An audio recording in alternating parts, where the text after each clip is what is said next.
வணக்கம் அன்பர்களே. நம்ம ஆன்மாவோட ஆழமான பயணத்தை பத்தியும் இந்த பிரபஞ்சத்தோட ரகசியங்களை பத்தியும் தெரிஞ்சுக்க இந்த ஒரு தெய்வீகமான விளக்கப்பதிவுக்கு உங்களை அன்போடு வரவேற்கிறேன். ரொம்ப அவசரப்படாம ரொம்ப அமைதியான ஒரு உள்முக பயணத்துக்கு நாம இப்போ தயாராகலாம். இப்போ விஷயத்துக்குள்ள போறதுக்கு முன்னாடி நம்ம மனசை ஒருமுகப்படுத்திக்க ஒரு ஆழமான கேள்வியை கேட்டுக்கலாம். முழுமையான உண்மையை தேடி போற இந்த பயணத்துல நம்ம ஆன்மா எங்க தான் பயணிக்குது?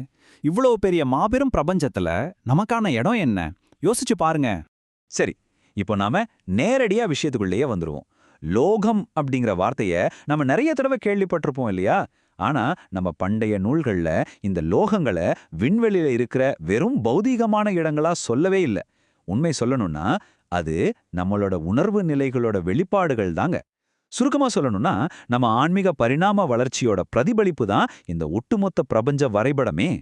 இந்த ஆத்மார்த்தமான பயணத்துல நாம முக்கியமா 5 விஷயங்களை பார்க்க போறோம். முதல்ல தெய்வ உணர்வு நிலைகள், 2வதா 7 கீழ் உலகங்கள், 3வதா கர்மபூமி, 4வதா 7 மேலுலகங்கள், கடைசியா பௌதிக பிரபஞ்சத்தை கடந்த நிலை.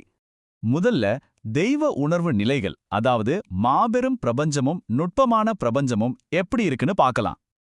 இப்போ இந்த பிரபஞ்சம் எப்படி 2 பெரும் பிரிவுகளா பிரிக்கப்பட்டிருக்குன்னு கவனிங்க. ஒரு பக்கம் வியாகிருதிகள் அப்படின்னு சொல்லப்படுற மேலுலகங்கள். இது முழுக்க முழுக்க ஒளி, ஆன்மீக உயர்வு, அப்புறம் நம்மளோட மேல் சக்கரங்களோடு தொடர்புடையது. இன்னொரு பக்கம் பாதாளங்கள்னு சொல்லப்படுற கீழ் உலகங்கள். இங்க என்னதான் அபரிமிதமான செல்வமும் ஆடம்பரமும் நிறைஞ்சிருந்தாலும் இது ஆன்மீக அறியாமையையும் நம்ம கீழ் வேர்களுடனான தொடர்பையும் தான் குறிக்குது. உண்மையா சொல்லணும்னா இந்த முழு பிரபஞ்சமும் நமக்குள்ளதாங்க இருக்கு.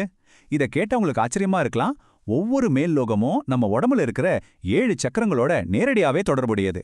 மூலாதாரத்துல தொடங்குற பூலோகம் முதல் சகசிரார சக்கரத்தோட தொடர்புடைய முழுமையான உண்மையான சத்தியலோகம் வர நம்மளோட ஒவ்வொரு உணர்வு நிலையுமே ஒரு லோகமா விரியுது. சுலபமா சொல்லணும்னா நாம எந்த அதிர்வலையில இருக்கோமோ அந்த லோகத்தை நாம அனுபவிக்கிறோம், அவ்வளவுதான். அடுத்து 7 கீழ் உலகங்கள், அதாவது பௌதீக மாயையில வீழுதல் பத்தி தெரிஞ்சுக்கலாம். அதல, விதல, சுதல, தலாதல, மகாதல, ரசாதல, அப்புறம் பாதாளம். இந்த 7ம் ஆன்மா பௌதீக ஆசைகள்ல ஆழமா சிக்கியிருக்கிற மனநிலைகளை குறிக்குதுங்க. அகங்காரம், ஆசை, மாயை, ஆன்மீக அறியாமை இதெல்லாம் இங்க ரொம்பவே அதிகம். இதுல ஒரு ஆச்சரியமான விஷயம் என்ன தெரியுமா? பாதாள லோகத்துல சூரிய ஒளியே இருக்காதாம். ஆனாலும் அங்க இருக்கிற நாகங்களோட தலையில இருக்கிற மாணிக்க கற்களோட ஒளியால அது பிரகாசிக்குமா. என்னதான் அங்கே ஆடம்பரமும் செல்வமும் கொட்டி கிடந்தாலும் ஆன்மீக ஒளி துளி கூட இருக்காது. நம்ம பண்டைய நூல்கள்ல ரொம்பவே தெளிவா ஒரு விஷயம் சொல்லியிருக்காங்க.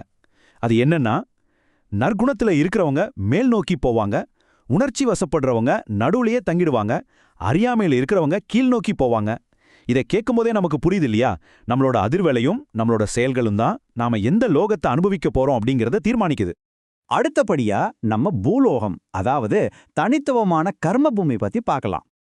இதுல ரொம்ப ரொம்ப முக்கியமான ஒரு விஷயம் என்னன்னா, நம்ம பூலோகம் ஒரு தனித்துவமான கர்மபூமி. இந்த முழு பிரபஞ்சத்திலயுமே புதுசா செயல்களை செஞ்சு உங்க ஆன்மீக விதிய மாத்தி அமைக்கக்கூடிய ஒரே தலம் இது மட்டும்தாங்க. நாம கீழ் நிலைகளுக்கு விழுவது ஒரு தவறே இல்ல. ஆனா இந்த பூமியை பயன்படுத்தி நாம திரும்பவும் எழுந்து உணர்வு நிலையில மேல உயரணும். அதுதான் இதோட உண்மையான தத்துவம். இப்போ 7 மேல் உலகங்கள் நம்மளோட மேல் நோக்கிய பயணம் எப்படி இருக்க போகுதுன்னு பார்க்கலாம். இது எப்படி படிப்படியா மேல போகுதுன்னு இப்ப கவனிங்க. பூலோகத்தில் ஆரம்பிச்சு திருப்தியான புவர்லோகம், தேவர்கள் வாழ்ற ஸ்வர்கலோகம், மகா ஞானிகள் வாழ்ற மகர்லோகம், தெய்வீக ஞானம் கொண்ட ஜனலோகம், தூய தவநிலையில இருக்கிற தபோலோகம், கடைசியா முழுமையான உண்மையும் சமாதி நிலையுமான சத்தியலோகம். இதுவரைக்கும் ஆன்மா பயணம் செய்து. இதுதாங்க ஆன்மீக விழிப்புணர்வோட ஒரு அழகான ஏறுவரிசை. முக்திக்கான படிகளை ஒரு ரொம்ப சுலபமான வழிகாட்டியா நாம எடுத்துக்கலாம். முதல்ல பூமியில உங்களோட பௌதிக தளத்தை நிலைப்படுத்துங்க. அதுக்கப்புறம் உங்களோட உணர்ச்சிகளையும் பற்றுதல்களையும் சமநிலைப்படுத்துங்க. அப்புறமா தெய்வீக ஞானத்தை பெறுங்க. நல்ல ஆழமான உள்முக தூய்மையையும் தவத்தையும் மேற்கொள்ளுங்க. கடைசியா மறுபிறவியே இல்லாத அந்த முழுமையான உண்மையை அடையலாம். இப்போ இறுதி கட்டத்துக்கு வந்துட்டோம். பௌதீக பிரபஞ்சத்தை கடந்து இந்த 14 லோகங்களுக்கும் அப்பால் என்ன இருக்குன்னு பார்க்கலாம். இந்த 2 உன்னத நிலைகளை பாருங்களேன். ஒன்னு வைகுண்டம், இன்னொன்னு சிவலோகம். தூய்மையான பக்தி அப்புறம் பேரானந்தத்தோட ஒரு நிலையான இடம்தான் வைகுண்டம். சிவலோகம் அப்படிங்கிறது முழுமையான யோக அமைதி மற்றும் தெய்வீக பற்றின்மையை குறிக்கிற 63வது பரிமாணம். இந்த உன்னதமான முக்தி நிலைகளை அடைஞ்ச ஒரு ஆன்மா திரும்பவும் இந்த பௌதீக உலகத்துக்கு வர்றதே இல்லைங்க. நம்ம புராணங்கள்ல ஒரு அழகான உண்மையை சொல்லிருக்காங்க. எங்க உண்மை இருக்கோ அங்கதான் முக்தி இருக்கு. இத்தனை லோகங்கள் எல்லாம் கடந்து நம்ம ஆன்மா தேடுற ஒரே விஷயம் அந்த ஒரு தூய்மையான உண்மைதாங்க. உங்களோட உணர்வு நிலை இப்ப எந்த உலகத்துல பயணிச்சிட்டு இருக்குன்னு என்னைக்காவது நீங்க யோசிச்சு பார்த்திருக்கீங்களா?